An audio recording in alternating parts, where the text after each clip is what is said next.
Rendez gloire à Dieu au nom de Jésus. Amen. Bonjour et bienvenue à l'église ce matin. Nous continuons d'adorer le Seigneur. Nous le faisons simplement d'une manière différente. Cela vous a peut-être surpris de me voir arriver ici vêtu d'un costume et d'une cravate. Mais je vous assure que je me suis habillé ainsi parce que je voulais signifier au royaume des ténèbres qu'il est en difficulté ce matin. Je vous encourage, après ce message, à le partager avec le plus grand nombre de personnes possible.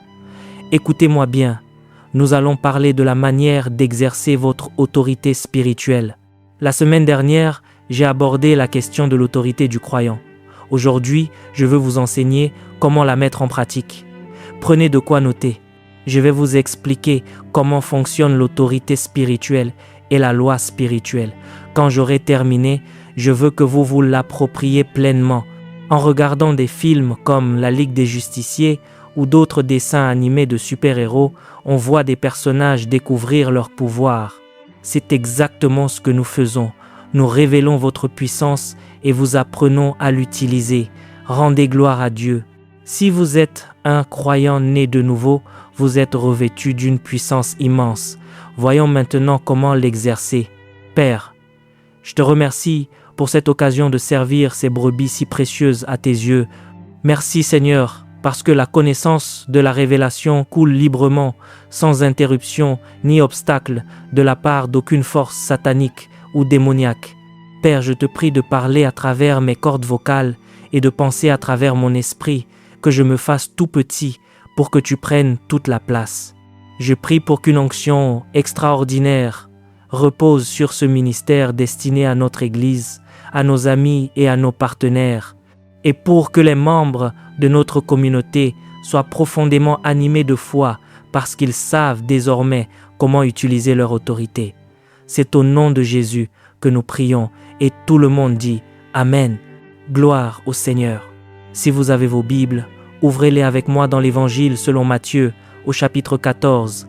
Je vous invite à prier pour moi afin que je puisse transmettre cette parole avec toute la clarté nécessaire, de sorte qu'elle laisse dans votre vie une empreinte ineffaçable. Matthieu chapitre 14 verset 22. C'est un passage très connu, mais il contient de magnifiques révélations qui vont bénir votre vie aujourd'hui. Je vais lire du verset 22 au verset 31. Aussitôt après, Jésus obligea les disciples à monter dans la barque et à le précéder sur l'autre rive pendant qu'il renverrait la foule. Quand il l'eut renvoyé, il monta sur la montagne pour prier à l'écart. Le soir venu, il était là seul.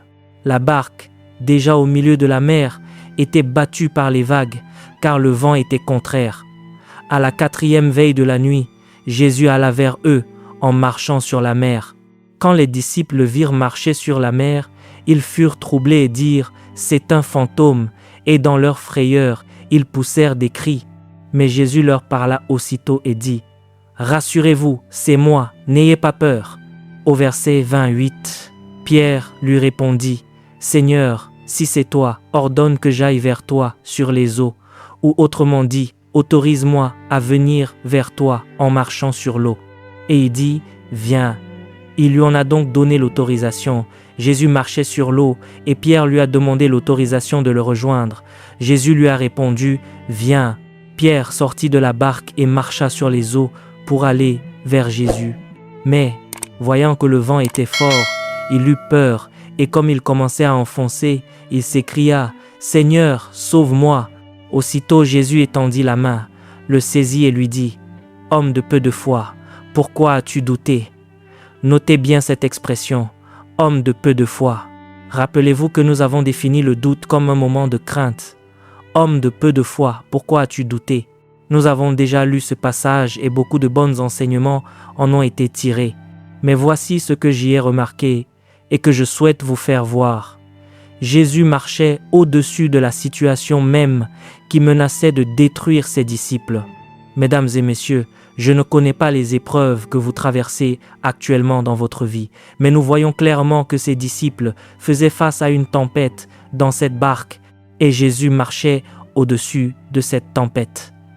Remarquez que Jésus n'a pas pris Pierre dans ses bras pour le poser sur l'eau et le faire marcher.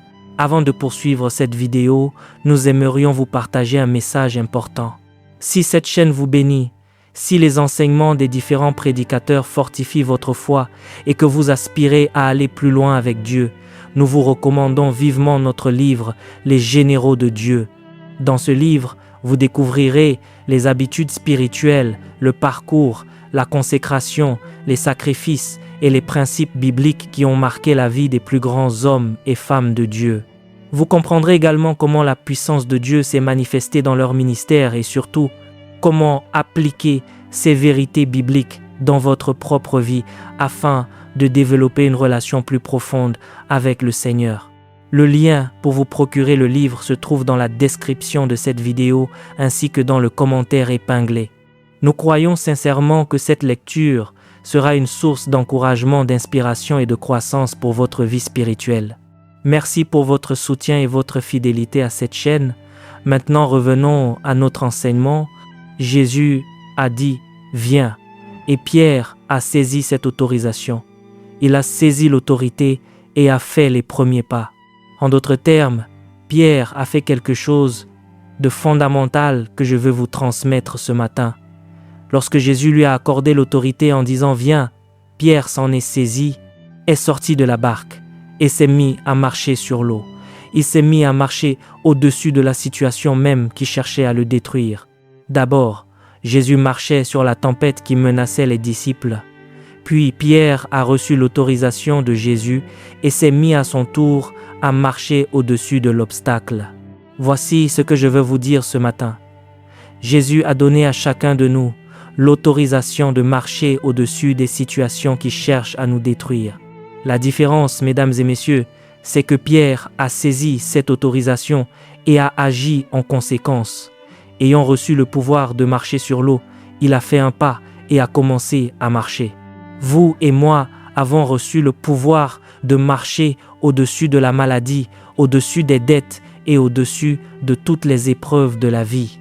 Cette autorisation nous a été accordée par le Dieu Tout-Puissant. Si vous saisissez cette autorisation et faites ce pas de foi pour marcher au-dessus de vos circonstances, alors comme Pierre, vous dominerez ce qui cherchait à vous renverser. Pourquoi? Parce que l'autorité vous en a été donnée. Vous n'avez pas à rester passif et à vous laisser écraser par les difficultés de cette vie, alors que Jésus vous a donné le droit de commander, l'autorité et la légitimité de marcher au-dessus de vos problèmes. C'est ce qu'il déclare dans l'Évangile selon Matthieu, au chapitre 10. Laissez-moi vous rappeler le premier verset, car il ne s'agit pas seulement de savoir si Jésus donne l'autorisation, mais de savoir si vous allez l'utiliser, si vous allez vous avancer pour activer ce qu'il vous a donné le pouvoir d'activer. Il est écrit au chapitre 10, verset 1er. Puis, ayant appelé ses 12 disciples, il leur donna le pouvoir de chasser les esprits impurs et de guérir toute maladie et toute infirmité. Il a donné ce jour-là aux disciples l'autorité de dominer la maladie et l'infirmité. Puis, au verset 8, il précise le champ de cette autorisation. Guérissez les malades, ressuscitez les morts, purifiez les lépreux, chassez les démons. Vous avez reçu gratuitement, donné gratuitement. Ainsi, sans l'ombre d'un doute, nous avons reçu du Dieu Tout-Puissant l'autorité d'accomplir sa parole. Ce n'était donc pas la volonté de Dieu que Pierre enfonce dans l'eau, mais Pierre a quitté Jésus des yeux. Ce n'est pas non plus la volonté de Dieu que quiconque soit vaincu par les épreuves qu'il traverse. Que s'est-il passé? Pierre a détourné son regard de Jésus. Il a cessé de se concentrer sur la puissance et l'autorité qu'il avait reçue. Je vous le dis aujourd'hui, ne cessez jamais de vous concentrer sur l'autorité que le Dieu Tout-Puissant vous a donnée pour dominer vos circonstances.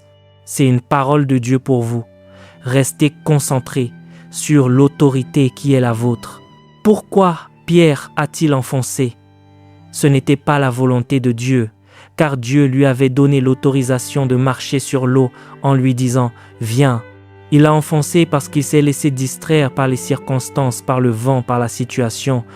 Tout comme on peut se laisser distraire aujourd'hui en comptant les malades ou les victimes des épidémies. Je vous dis, recadrez votre attention. Concentrez-vous sur les choses de Dieu, concentrez-vous sur la parole de Dieu. Pierre a perdu sa concentration et a commencé à couler parce qu'il s'est mis à fixer son attention sur ceux qui cherchaient à le tuer, c'est-à-dire sur le vent et les vagues. Qu'est-ce qui vous distrait aujourd'hui? À quoi accordez-vous votre attention? Que regardez-vous qui vous fait oublier que vous avez le pouvoir de marcher au-dessus de ceux qui cherchent à vous détruire? Remettez votre attention sur Dieu, et pas seulement sur Dieu, mais sur ce qu'il vous a rendu capable d'accomplir. Regardez ce qui s'est passé. Il s'est concentré sur le problème au lieu de se concentrer sur l'autorité reçue. Êtes-vous concentré sur le problème? Passez-vous votre temps à vous demander comment vous allez payer votre loyer, avec le peu d'argent qui vous reste pour la nourriture, les chaussures des enfants ou les factures d'électricité? Êtes-vous inquiet en voyant tant de personnes perdre leur emploi et en vous disant que votre tour viendra bientôt? Êtes-vous effrayé parce que votre voisin est malade et que vous craignez que la maladie n'arrive chez vous? Quand vous vous laissez absorber par ces pensées, Jésus qualifie la situation ainsi. Pourquoi as-tu eu si peu de foi? Il ne parlait pas de la quantité de foi, mais de sa durée et de sa persévérance. Pourquoi ta foi n'a-t-elle tenu qu'un instant? Tant que Pierre fixait Jésus et marchait dans l'autorité qui lui avait été confiée, sa foi était solide. Mais dès qu'il a détourné son regard de Jésus et de son autorisation, il a commencé à couler. Il n'était plus conscient de son autorité. Sa foi n'a duré qu'un moment. Vous est-il déjà arrivé d'avoir un simple sursaut d'énergie? C'est ce que Jésus soulignait. Pourquoi ta foi n'a-t-elle été qu'un bref sursaut au lieu de durer? La raison est simple. Lorsque vous êtes entouré de distractions et de menaces qui cherchent à vous anéantir, si vous ne gardez pas à l'esprit que vous avez reçu l'autorité et le pouvoir sur ces choses, votre foi s'affaiblit et ne dure qu'un instant. Je suis ici ce matin pour fortifier votre foi et vous rappeler qu'au nom de Jésus, vous possédez l'autorité sur la maladie, sur les infections, sur les virus et sur les fléaux. Vous avez cette autorité, ne laissez pas votre foi s'affaiblir.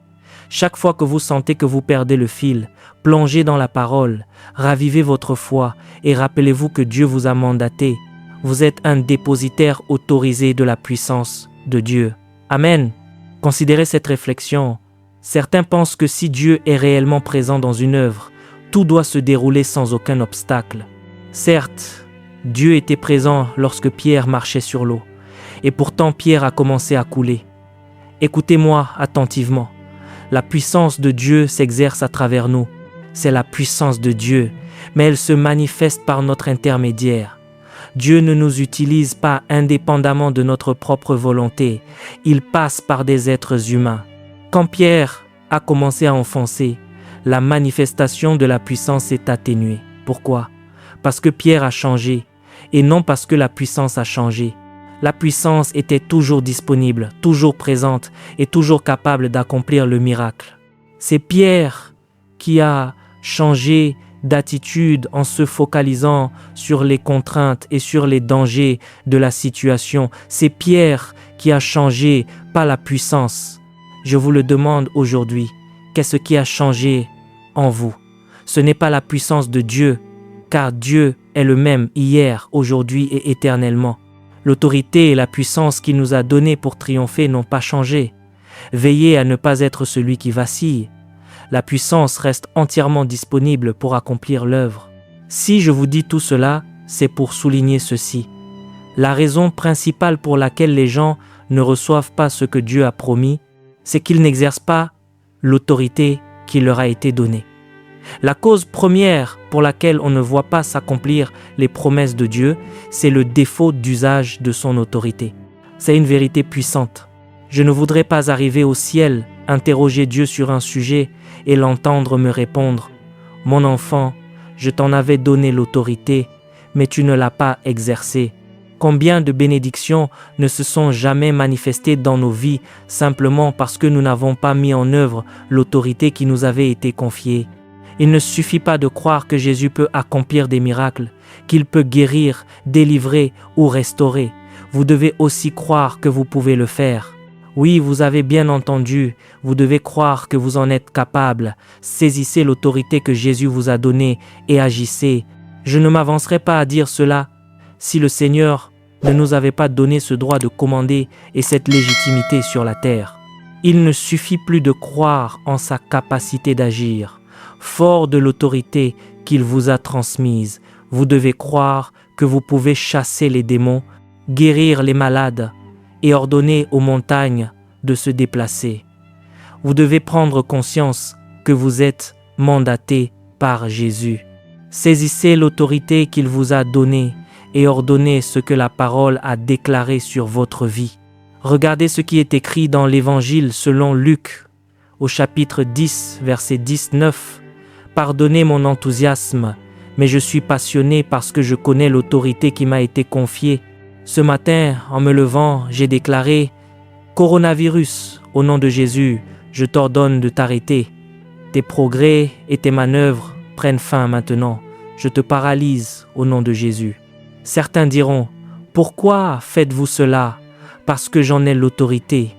Et si nous n'agissons pas, rien ne se fera. » Comme je vous le disais la semaine dernière, si l'ennemi vous oppresse et que vous n'utilisez pas votre autorité pour lui résister activement, il continuera de vous dépouiller. Vous ne pouvez pas demander à Dieu de chasser le diable à votre place, alors qu'il vous a donné le pouvoir de le faire et de le maintenir hors de votre vie. Lisons Luc, chapitre 10, versets 10 à 9. « Voici, je vous ai donné le pouvoir, c'est-à-dire l'autorité de marcher sur les serpents et les scorpions et sur toute la puissance de l'ennemi. » C'est extraordinaire. Dès que vous identifiez une œuvre du diable, rappelez-vous que vous avez l'autorité sur toute sa puissance. La peur ne vient pas de Dieu, elle vient de l'ennemi, vous avez l'autorité sur elle. La maladie et l'infirmité ne viennent pas de Dieu, elles viennent de l'ennemi. Vous avez l'autorité sur elles. Toutes ces épreuves que l'on attribue parfois à Dieu viennent en réalité du diable. La Bible déclare que le voleur ne vient que pour dérober, égorger et détruire, tandis que Jésus est venu pour que les brebis aient la vie et qu'elle l'ait en abondance. Face à tout ce qui provient de l'ennemi, vous avez reçu le pouvoir d'agir contre sa puissance et rien ne pourra vous nuire. Je veux ancrer cette vérité dans le corps du Christ.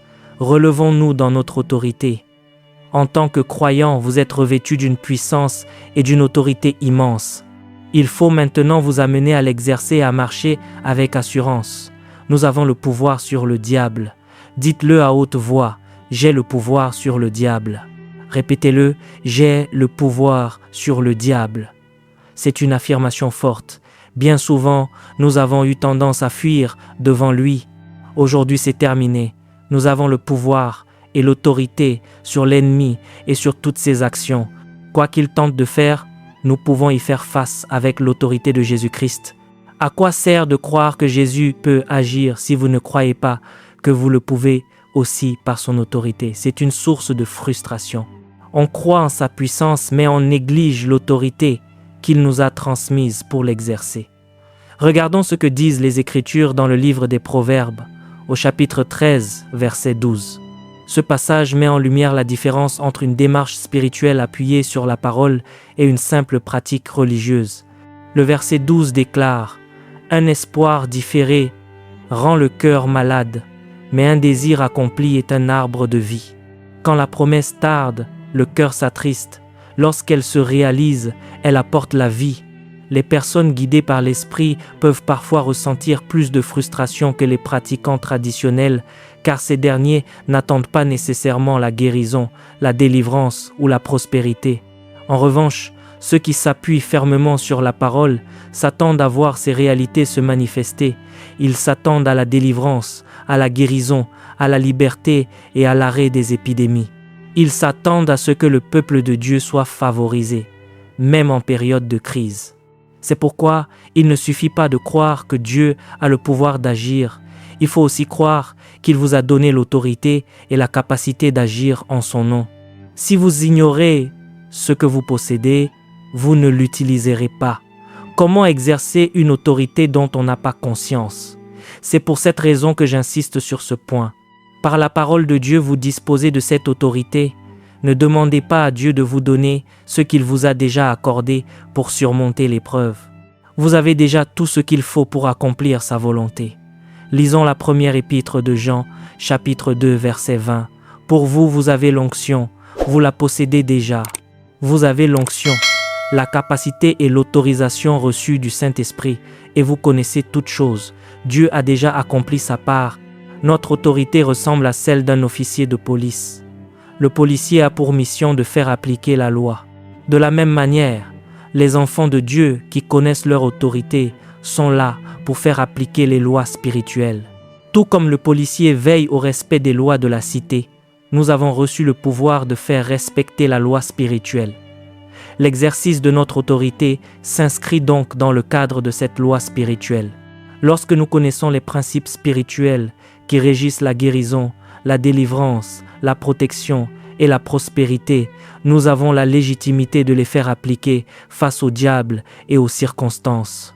Dieu ne nous aurait pas donné une autorité sans cadre ni objet à faire respecter. Cet objet, c'est la loi spirituelle définie par sa parole. Beaucoup s'imaginent qu'il suffit d'invoquer l'autorité au hasard, hors des principes établis, et s'étonnent ensuite de ne pas obtenir de résultats. Il faut connaître les lois spirituelles pour les appliquer. On pense parfois que les choses de Dieu sont imprévisibles, sous prétexte qu'il est souverain. Mais la parole de Dieu est claire et établie. Elle constitue la loi spirituelle. Une loi est un principe fixe qui s'applique de manière constante. La gravité, par exemple, fonctionne toujours de la même façon. Il en va de même pour la parole de Dieu. Elle est immuable. Le psaume 119, au verset 89, affirme « À toujours, ô Éternel, ta parole est affermie dans les cieux. La parole de Dieu est établie et fixe. » Elle constitue notre référence. Face à l'ennemi, nous pouvons déclarer « Retire-toi, car ce qui est écrit dans cette parole, j'ai l'autorité de le faire appliquer. » Dans le psaume 89, verset 34, Dieu déclare « Je ne violerai point mon alliance et je ne changerai pas ce qui est sorti de mes lèvres. » Dieu ne revient pas sur ses engagements. Lisons également le psaume 138, verset 2. La traduction française précise que Dieu a exalté sa parole au-dessus de tout son nom. Dieu soutient chaque promesse de toute son autorité et de tout son honneur. Notre rôle est de la faire appliquer. La puissance appartient à Dieu, mais il nous a donné le droit de l'utiliser. La question aujourd'hui est de savoir si vous l'utilisez ou si vous restez passif en attendant que les circonstances changent d'elles-mêmes. Le monde cherche des solutions qu'il ne trouve pas alors qu'il est temps de se tourner vers Jésus. Je sais qui je suis, je sais qui vous êtes, et je sais que la parole de Dieu est une loi spirituelle que nous avons reçu l'autorité de faire appliquer. Il ne faut pas attribuer à Dieu une réserve ou une hésitation là où il nous a déjà donné la responsabilité d'agir. Je sais que cet enseignement bouscule les habitudes religieuses et peut choquer certains préjugés, mais vous devez vous lever et reconnaître la domination et l'autorité que Dieu vous a confiée. La parole de Dieu est la loi spirituelle. L'Épître aux Hébreux, au chapitre 1er, verset 3, explique que le monde physique tout entier est soutenu par sa parole. Si la moindre parcelle de sa parole s'avérait fausse, l'univers entier s'effondrerait, car tout tient par elle. Le texte déclare « Le Fils est le reflet de sa gloire et l'empreinte de sa personne, et il soutient toutes choses par sa parole puissante. » Après avoir fait la purification des péchés, il s'est assis à la droite de la majesté divine dans les lieux très hauts. L'expression « sa parole puissante » signifie tout simplement que la puissance de Dieu réside dans sa parole. Sa parole est sa puissance, et il nous a mandatés pour la faire appliquer. Dieu ne violera jamais sa propre parole. Ce sont des lois fondamentales qui régissent l'action divine. Sa parole détermine la manière dont il agit. Alors pourquoi telle ou telle personne est-elle décédée? On me dit parfois, « Pasteur, je crois en la parole de Dieu. » C'est bien le problème. Beaucoup de croyants affirment croire en la parole, mais ils négligent de l'exécuter. Ils n'exercent pas l'autorité qui leur a été confiée. Pourquoi cette personne est-elle morte? Je ne connais pas tous les détails de sa situation, mais une chose est sûre, ce n'est pas parce que la guérison ne fonctionne pas. Il y a eu d'autres raisons. mais la puissance de la guérison n'est pas en cause. Saviez-vous que nous avons la capacité d'empêcher Dieu d'accomplir sa volonté dans nos lives? Nous pouvons limiter son action en refusant de collaborer avec les principes qu'il a établis. La question à se poser est donc, suis-je en train de limiter Dieu? Dieu affirme qu'il nous a donné l'autorité, qu'il nous demande de l'exécuter, qu'il nous confie sa parole et nous charge de la faire appliquer comme une loi spirituelle. Si face à cela, nous décidons de ne rien faire et d'attendre passivement que le Seigneur descende du ciel pour intervenir à notre place, nous nous trompons. Dieu n'est pas notre serviteur, à qui nous donnons des ordres. Comment un croyant fidèle qui fréquente l'église chaque dimanche, prie quotidiennement et aime le Seigneur de tout son cœur, peut-il en venir à limiter l'action de Dieu? Lisons le psaume 78, du verset 37 au verset 42. Nous pouvons faire obstacle à l'accomplissement de la volonté de Dieu dans notre existence et être la cause pour laquelle il ne peut agir comme il le désirerait. Nous traversons une période marquée par le stress, la peur et la confusion. Ce n'est plus le moment d'hésiter ou de sommeiller. Il faut se réveiller, ouvrir la parole et étudier ce qu'elle déclare. Vous devez décider si vous choisissez de croire ce que dit la parole ou si vous préférez vous accrocher à vos habitudes religieuses. Le problème n'était pas que la guérison avait échoué, mais qu'il manquait quelqu'un pour mettre cette guérison en œuvre. Regardez ce que dit le psaume 78 au verset 37 et 38. Leur cœur n'était pas ferme envers lui et ils ne furent pas fidèles à son alliance. Toutefois, dans sa miséricorde, il pardonne l'iniquité et ne détruit pas. Il retient souvent sa colère et ne provoque pas toute sa fureur. Nous voyons ici la miséricorde de Dieu s'exercer, même envers un peuple négligent. Le verset 39 poursuit. Il se souvint qu'il n'était que chair, un souffle qui s'en va et ne revient pas. Que de fois ils le révoltèrent dans le désert, que de fois ils l'affligèrent dans les solitudes. Et au verset 41, ils ne cessèrent de tenter Dieu et de provoquer le Saint d'Israël. Ils ne se souvinrent pas de sa main, du jour où il les délivra de l'ennemi. Ce texte révèle un manque de coopération manifeste. Dieu cherchait à les guider dans une direction, mais ils s'obstinaient à n'en faire qu'à leur tête, cherchant à se passer de lui. Cette attitude est toujours présente aujourd'hui. On cherche à obtenir les bénédictions de Dieu sans se soumettre à son ordre, et cela limite son action. Dieu ne peut pas se contredire. Il nous a délégué son autorité, et il ne la reprendra pas durant cette période de grâce. Il attend de vous, qui avez reçu ce mandat de Jésus, que vous l'exécutiez. Lorsque vous ne le faites pas, certaines bénédictions ne se concrétisent pas dans votre vie.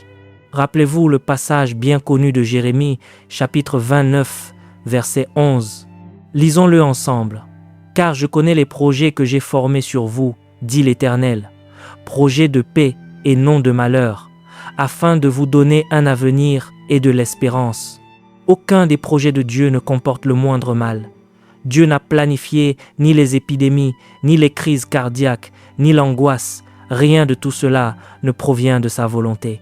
Certains prétendent que ces épreuves sont un châtiment divin, mais cela ne correspond pas à la nature de Dieu, ni à son plan. Alors, quel est le véritable problème? C'est que de nombreux croyants, nés de nouveau et investis du pouvoir d'exécuter le jugement sur l'ennemi, refusent d'agir. Ils se tournent continuellement vers Dieu pour lui demander d'intervenir, alors que Dieu leur répond « Je vous ai déjà donné l'autorité. C'est à vous d'agir en mon nom. Je ne peux pas aller à l'encontre de ma parole. J'ai confié la domination et l'autorité à l'homme sur la terre. Si vous ne l'exercez pas, rien ne se fera. J'ai la pensée du Christ et je me réjouis dans le Seigneur au milieu des difficultés parce que j'exerce mon autorité. Ce que je déclare avec foi s'accomplit au nom de Jésus. » Dans le livre du Deutéronome, au chapitre 30, verset 19, il est écrit « J'en prends aujourd'hui à témoin contre vous le ciel et la terre. J'ai mis devant toi la vie et la mort, la bénédiction et la malédiction. Choisis la vie afin que tu vives, toi et ta postérité. Dieu nous place devant un choix clair. Il nous dit même ce qu'il convient de choisir. Choisissez la vie. Le choix est une décision qui ouvre la porte à la réalité. Quant à moi, je choisis la bénédiction et la vie, puis j'exerce mon autorité pour qu'elle se manifeste. Vous pouvez rejeter ce message si vous le souhaitez, mais sachez qu'au bout du compte, l'enjeu ne sera pas ce que le diable a tenté de faire ou ce que Dieu n'a pas accompli, mais bien ce que vous aurez choisi d'exercer ou de négliger. Faire le mauvais choix empêche la puissance de Dieu de se déployer dans votre vie. Ne rien exiger, ne rien déclarer et refuser d'exercer l'autorité reçue revient à limiter Dieu. Je refuse de limiter Dieu dans ma vie. De plus, se comparer aux autres constitue une autre manière de limiter Dieu. Il ne faut pas mesurer son engagement par rapport à ce que font ou ne font pas d'autres communautés. Regardons simplement ce que déclare la parole. Se comparer amène à déprécier les ressources et le mandat que Dieu nous a confié. Pour ma part, je choisis de marcher dans mon autorité, de faire des déclarations de foi et d'imposer le respect de la parole. Peu importe les regards extérieurs, je continuerai d'ordonner aux épidémies de s'arrêter, aux infections de cesser, et je proclamerai la guérison et la sagesse sur nos dirigeants au nom de Jésus. J'ai reçu le mandat de le faire et je m'attends fermement à voir s'accomplir ce que je déclare, car je suis un racheté du Seigneur. Vous avez le choix entre demeurer dans une position de faiblesse à supplier Dieu, ou vous lever avec assurance appuyé sur sa parole pour faire appliquer sa volonté au nom de Jésus. Prenons une illustration. Si quelqu'un pénètre sur votre propriété et vous vole un bien, vous avez le droit légal de porter plainte. Si vous décidez de ne rien faire et de ne pas signaler le délit, vous empêchez les autorités publiques de vous rendre justice. Elles ont le pouvoir d'intervenir, mais votre inaction les bloque. Il en va exactement de même sur le plan spirituel. Lorsque l'adversaire s'attaque à votre foyer ou que des circonstances contraires surviennent, vous avez le droit de faire valoir vos droits, d'exercer votre autorité et de dominer l'épreuve qui cherchait à vous renverser. Vous devez déployer la puissance qui vous a été transmise. Dieu fournit la puissance, mais c'est à vous de la mettre en œuvre. Considérez le chemin que vous pourriez parcourir si vous commenciez à vous tenir debout avec assurance, conscient de votre liberté et de votre capacité d'agir. Pensez à la paix dans laquelle vous pourriez vous coucher ce soir, sachant que vous avez proclamé la parole, fait valoir vos droits et maintenu votre attention sur l'autorité reçue. Votre foi ne sera plus passagère, mais elle tiendra ferme au travers de toutes les épreuves. Dans l'Épître aux Romains, au chapitre 3, verset 27, l'apôtre rappelle que la foi est une loi, un principe établi. Lorsqu'on croit et que l'on s'appuie fermement sur ce que Dieu nous demande d'accomplir, cela libère une puissance extraordinaire. Au chapitre 8, verset 2, il est écrit « La loi de l'esprit de vie en Jésus-Christ m'a affranchi de la loi du péché et de la mort. » On peut triompher de la loi du péché et de la mort en mettant en œuvre la loi de l'esprit de vie. Lorsque je proclame ma guérison au nom de Jésus et que je l'ordonne avec autorité, cette déclaration l'emporte sur la maladie issue de la loi du péché et de la mort. Comment allez-vous mener votre vie après avoir entendu ce message? Je vous place aujourd'hui face à une vérité fondamentale, capable de transformer votre quotidien. Une loi est universelle et constante, à l'image de la gravité. Il existe des lois spirituelles auxquelles nous devons accorder autant de confiance qu'aux lois physiques. Tout comme nous ne doutons pas de la gravité, nous devons compter sur les lois de l'esprit. Elles ne varient pas. La parole de Dieu est immuable. Lorsqu'une personne décède, certains affirment trop rapidement que c'était la volonté de Dieu. Ce n'est pas le cas. Les lois spirituelles restent constantes. Et la volonté de Dieu n'est pas que quiconque périsse. La deuxième épître de Pierre, au chapitre 3, verset 9, le confirme. Le Seigneur ne tarde pas dans l'accomplissement de la promesse, comme quelques-uns le croient, mais il use de patience envers vous, ne voulant qu'aucun périsse, mais que tous arrivent à la repentance, c'est-à-dire à un changement de pensée. On entend parfois Si telle était la volonté de Dieu, cela se serait accompli. Si cela ne s'est pas réalisé, est-ce parce que Dieu ne le voulait pas, ou parce que nous n'avons pas exercé notre autorité et manqué de foi envers ces lois spirituelles? On attribue souvent l'issue soit à la volonté divine, soit à l'action du diable, en oubliant la responsabilité qui nous incombe. Pourtant, nous avons un rôle majeur à jouer, car le Seigneur nous a confié son autorité. Cette autorité s'acquiert en découvrant les principes et les lois de la parole. C'est pourquoi il est essentiel de comprendre la grâce de Dieu. Nous devons connaître les promesses de la nouvelle alliance. C'est une période privilégiée où chacun peut recevoir le salut par la foi en l'œuvre accomplie par Jésus et non par ses propres mérites. Je me tiens aujourd'hui devant vous avec l'assurance de ce que Dieu a accompli. Nous approfondirons ces lois spirituelles dès la semaine prochaine. En voici quelques exemples. La prospérité et le succès dans tous les domaines de votre vie, l'esprit, l'âme, le corps, la famille et la santé constituent une loi spirituelle. De même, le fait d'obtenir ce que l'on déclare avec foi est une loi spirituelle. La foi sans les œuvres est morte. C'est un autre principe établi. De plus, l'apostolat rappelle que l'affection de la chair c'est la mort, tandis que l'affection de l'esprit c'est la vie et la paix. Ce sont des réalités spirituelles sur lesquelles nous devons nous appuyer. Mon objectif aujourd'hui est de vous encourager et de raviver votre engagement. Ne laissez pas la tristesse s'installer dans votre foyer. Si vous ne vous sentez pas bien, prenez l'autorité sur vos sentiments. Nos émotions ne doivent pas diriger notre existence. Prenez la décision de mettre en pratique ce que Dieu vous a confié. Déclarez avec assurance « Je suis un racheté du Seigneur » et ce que proclame le racheté s'accomplit. Je ne me laisse pas ébranler par ce que je vois ou ce que j'entends, mais je m'appuie sur la parole de Dieu. Je prends la place qui est la mienne pour déclarer, lier et délier sur la terre. Et cela sera lié et délié dans les cieux. Amen. Père, je te remercie pour ce temps d'enseignement. Je te remercie parce que, au nom de Jésus, le peuple de Dieu est encouragé et fortifié. Nous ne voulons pas rester passifs à espérer ou prier sans conviction, mais nous choisissons d'exercer notre droit et de faire appliquer ta parole. Remplis ton Église de sagesse pour comprendre ces lois spirituelles.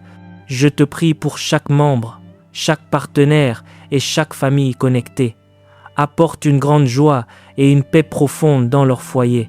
Que tout soit sous ta protection et ta grâce. C'est au nom du Père, du Fils et du Saint-Esprit que nous te rendons grâce. Au nom de Jésus, nous avons prié et tout le monde dit Amen, gloire à Dieu. Prenons maintenant un temps pour honorer le Seigneur avec nos dîmes et nos offrandes. Je remercie chaleureusement chacun d'entre vous pour sa fidélité et son soutien envers le ministère qui permettent à l'Église de poursuivre son action. Même à distance, vous faites du culte une priorité chaque dimanche et chaque semaine. Cela est extrêmement encourageant. Vous me manquez sincèrement, mais je rends grâce à Dieu et je ne me plains pas. Tout va bien. Nous avons été préparés pour un temps comme celui-ci et aucune arme forgée contre nous ne prospérera.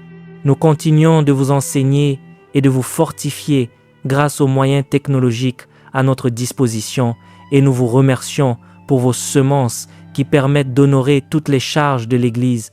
Pour faire parvenir vos offrandes, plusieurs moyens sont mis à votre disposition. Vous pouvez envoyer un message texte en indiquant le nom du ministère suivi du montant au numéro qui s'affiche à l'écran.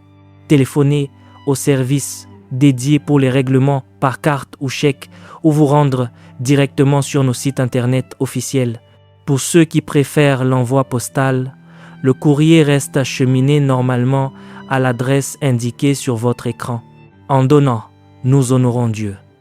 Rien ne confond davantage l'adversaire que de voir des croyants continuer d'adorer le Seigneur par leur libéralité, même en dehors du rassemblement physique. Ces outils technologiques et ces moyens de communication sont une bénédiction qui nous permet de poursuivre la mission. Prions ensemble pour nos offrandes. Père, parle à nos cœurs et guide nos pas dans notre manière de donner. Nous t'adorons à travers ces dons. Nous donnons par reconnaissance pour tes bienfaits et pour la façon dont tu prends soin de nous. Nous donnons par amour et pour t'honorer. Reçois notre gratitude au nom de Jésus. Amen. Prenez un instant pour préparer votre don et adorer le Seigneur. Père, nous t'adorons avec nos ressources, à l'image des mages venus d'Orient qui t'ont apporté de l'or, de l'encens et de la myrrhe avant de se prosterner pour t'adorer. Nous nous présentons devant toi, non pas pour réclamer, mais pour te remercier pour tout ce que tu as déjà accompli. Nous ne donnons pas pour forcer ta bénédiction, mais parce que tu nous as déjà bénis. Notre don est l'expression de notre souvenir de ta fidélité. Nous te louons pour ta grandeur au nom puissant de Jésus. Amen. Merci encore pour votre générosité. Continuons de croire que la volonté de Dieu s'accomplit pleinement. Je suis convaincu que cette période verra naître de nouveaux croyants et que de nombreuses personnes donnent leur vie au Christ en ce moment même. Un réveil spirituel se produit à travers ces retransmissions. Si vous n'avez jamais fait de Jésus le Seigneur de votre vie et que vous souhaitez passer des ténèbres à son admirable lumière, je vous invite à faire cette prière avec moi. Père céleste, je viens à toi pour être sauvé. Je crois que Jésus est le Fils de Dieu, qu'il est mort pour mes péchés et qu'il est ressuscité. Il siège désormais à la droite du Père Tout-Puissant. Je crois en Jésus, je reçois le pardon de mes fautes et ton amour pour ma vie. Sauve-moi aujourd'hui. Par la foi, je déclare que je suis sauvé au nom de Jésus. Amen. Si vous avez fait cette prière, je vous souhaite la bienvenue dans la famille de Dieu. Vous êtes sauvés. N'hésitez pas à contacter le numéro affiché à l'écran afin que nous puissions vous accompagner dans vos premiers pas de croyant et vous transmettre des ressources pour votre croissance spirituelle. Je vous aime très fort. Retrouvons-nous cette semaine pour nos études bibliques et nos temps d'enseignement. Passez une excellente journée. Soyez remplis de joie et forts dans le Seigneur. Que Dieu vous bénisse abondamment.